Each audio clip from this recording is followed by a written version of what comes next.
3 چیزیں یاد رکھنا زندگی میں: laser sharp focus, spend your free time in self education, and number 3 best partner. IRS کا آفیشل ہے، ریٹائرڈ ہے، one of the most successful person in this country. وہ کہتا ہے سارے فیصلے زندگی کے غلط کر لینا لیکن 2 فیصلے غلط نہ کرنا، ایک کیریئر اور ایک پارٹنر، کیونکہ پارٹنر یہ بہت امپورٹنٹ ہے۔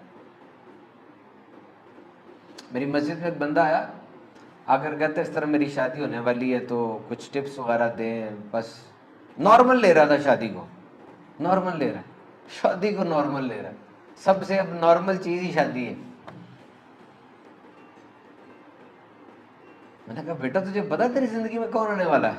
کہتا نہیں۔ میں نے کہا وہ جو ہر موت میں تیرے ساتھ روئے گی، اب ہر خوشی میں تالیاں مارنی اسے تیرے ساتھ، ناران کغان میں تیرے ساتھ، ہر ناشتے میں تیرے ساتھ، ہر چیز میں تیرے ساتھ، عام آدمی ہے وہ۔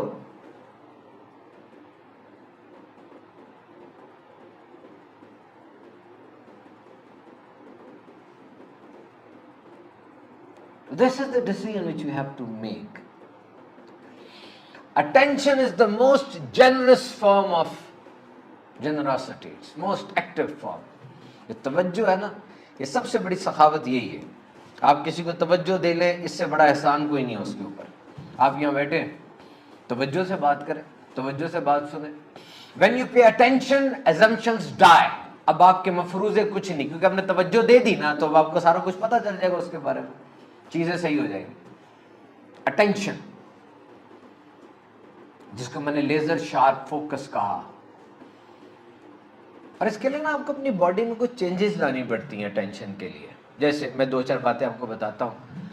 CIA کا ایک آفیشل ہے، اس کا پوڈ کاسٹ تھا، and it is one of the most enriching podcast for me. I will invite you, I will share with you, go and search it out. I don't know the name of that person, but he has shared some tips which I'm going to share with you.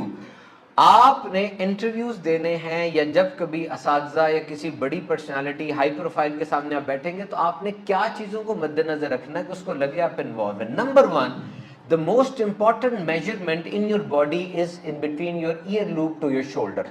یہ فاصلہ کتنا ہے آپ کا؟ This is important. یہ anxiety ہے، ڈرا ہوا ہے، فیئر ہے، کم اس کو علم نہیں ہے، یہ ریلیکس ہے، اٹینٹو ہے، کریج ہے، اور یہ ٹریول کرتی ہے بات۔ اگر میری کمپنی میں آپ آتے ہیں، میری انجینئرنگ فرم ہے، اور اگر آپ میرے پاس آتے، مجھے آپ انٹرویو دیتے ہیں اور آپ مجھے انگزائٹی کا شکار لگتے ہیں، تو آپ جب آئیں گے تو سب کو انگزائٹی کا شکار کر دیں گے، میں آپ کو کبھی امپلائی نہیں کروں گا۔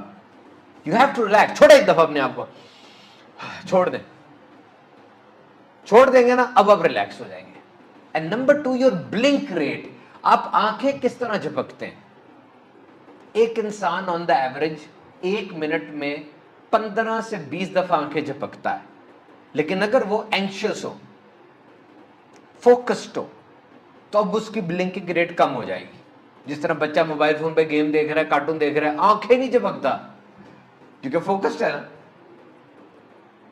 وہ کہتا ہے جب ہمارے سامنے مجرم آتے ہیں نا تو الفاظ پہ تو انحصار کرنا ہی نہیں ہے، کیونکہ وہ تو جھوٹ بول رہا ہے، کس طرح سے اس سے چیز لینی ہے۔ پھر کیوز ہوتے ہیں، وہ کہتا ہے لفظ بولتے ہیں، اشارے بولتے ہیں، پورے کمرے کی ایک زبان ہوتی ہے، چال بولتی ہے، آنکھوں کا ہلنا بولتا ہے۔ ٹیک دی سائنز اینڈ کیوز۔ یاد رکھنا، ابھی میں بیان کروں گا، یہ میرا بھائی، یہ شہزادہ ہے، یہ بیٹھ کے پینسل سے لکھ رہا ہے، یہ والا کیا نام ہے؟